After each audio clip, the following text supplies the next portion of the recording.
दो गुरु चेला खूब छक के भोजन किया भंडारे में।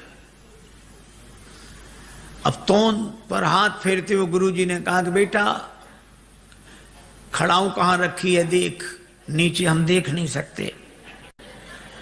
चेले की भी वही हालत थी, बोले गुरुजी ऊपर तो सब जगह देख ली, अब नीचे हो तो हो। अरे इतना काहे को। एक गुरुजी को आदत थी उनका कोई चरण दबाए तो सो जाते, दबाने वाला सोचे कि ये मना तो कर नहीं रहे, तो ये मना करें तो हम जाएं, तो उसने सोचा ये सो जाएं तो जाएं, पर उनकी आदत थी जैसे कोई जाता तो फिर जाग जाते।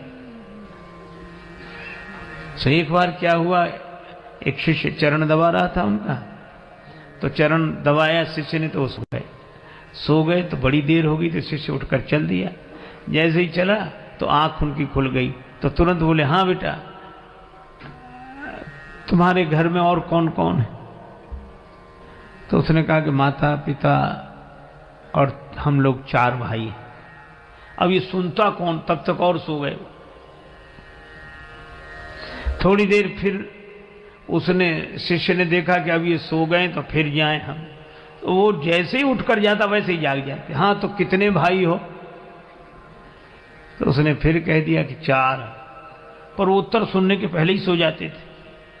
और जैसे उठकर चले तो जागकर फिर पूछते हाँ कितने भाई हो? तो शिष्य उत्तर देते देते थक गया, कब तक कहे कि 4 भाई हैं। जब चौथी बार भी उन्होंने यही पूछा कि हाँ तो कितने भाई हो, सो चेला बोला गुरुजी अब तक तो 4 हैं, सवेरे तक 3 बचेंगे।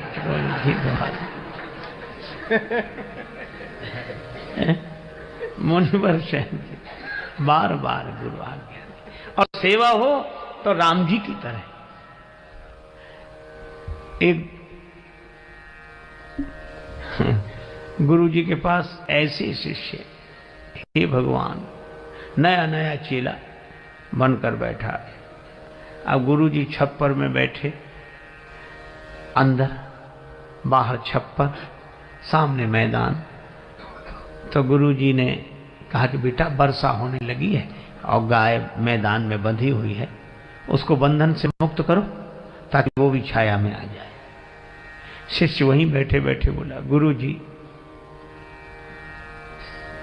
मुझ जैसा जीव क्या किसी को बंधन से मुक्त करेगा, जो स्वयं बंधन में हो। और बंधन से मुक्त करना किसी को तो आप जैसे महापुरुषों का काम है, हम क्या। क्षमा करें गुरुदेव, अनधिकार चेष्टा मुझसे न होगी। गुरुजी भी समझ गए चेला नहीं गुरु ही मिला है। गुरु जी गए तो किया, फिर आकर अंदर बैठ गए। मन नहीं माना तो बोले बेटा बाहर जाके देखो पानी बरस रहा है कि नहीं। चेला बोला गुरुजी ये बिल्ली बाहर से ही आई है जो आपके पास बैठी है, इसके शरीर पे हाथ घुमाओ, गीली हो तो समझ लो पानी बरस रहा है, सूखा हो तो समझ लो पानी बरसना बंद हो गया है। गुरुजी फिर चुप रह गए। रात को सोने लगे तो कहा ये दीपक जल रहा है, इसको बुझा दो। चेला बोला गुरुजी सर्दी बहुत है, कौन उठे? आप तो रामायण की बात मानो, मुंह दिए नयन कतहु को ना, आंख बंद कर लो, बुझाई समझाओ। गुरुजी सरल स्वभाव के थे, कुछ नहीं बोले, चलो ठीक। दूसरे दिन सवेरे सवेरे एक भक्त लड्डू लेकर आया। 1 किलो लड्डू, भगवान को भोग लगाओ, सबको बांटो।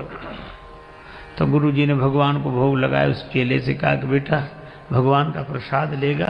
तो हाथ जोड़कर बोला गुरुजी मैंने 3 आज्ञाएं नहीं मानी हैं, अगर चौथी भी नहीं मानूंगा तो घोर पाप लगेगा। ये